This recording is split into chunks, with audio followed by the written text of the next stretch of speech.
तर नमस्कार, कार्यक्रमात आपलं मनापासून स्वागत. नमस्कार.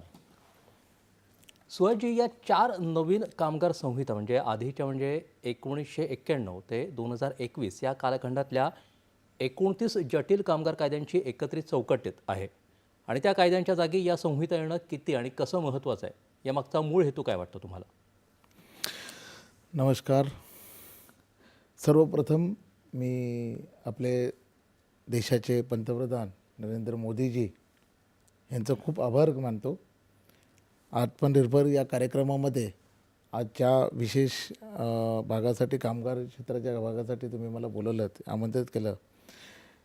त्यांचा आभार यासाठी की या कायदा जो वर्षोनिवर्ष आपल्याकडे चालत होता आणि त्या कायद्यामध्ये जे बदल त्यांनी आणलेले, त्याच्यामध्ये या 29 फक्त याच्या संदर्भात मी बोलायला गेलं तर या 29 कायद्यांमध्ये जे कामगार समाविष्ट नव्हते, काही काही वेगवेगळे जे काय शेड्यूल बनवलेले, त्या शेड्यूलमध्ये जे कामगार आपल्या या कायद्याच्यानुसार समाविष्ट नव्हते ना, सर्वप्रथम या 4 कायद्यांमुळे ह्या सगळ्या कामगारांना समाविष्ट करून घेतले. त्याला आपण शेड्यूल बोलतो. त्या शेड्यूलमध्ये काही कामगारांच्या नोंदी होत्या, त्याच्यामध्ये काही कामगारांना आपण त्याच्यामध्ये वंचित ठेवलेलं आहे. आता या 4 कायदा राबवण्यात आल्यामुळे सर्वप्रथम सर्वच्या सर्व कामगार ह्याच्यामध्ये समाविष्ट झालेले आहेत आणि या कायद्यानुसार त्या लोकांना प्रत्येक कामगार म्हणजे जो काम करणारा व्यक्ती आहे, जो कामगार ज्याला आपण व्याख्या म्हणतो, अशा कामगाराला आपण सगळ्या लोकांना त्याच्यामध्ये समाविष्ट करून त्याला त्याचा न्याय अधिकार या कायद्यामुळे मिळणार आहेत.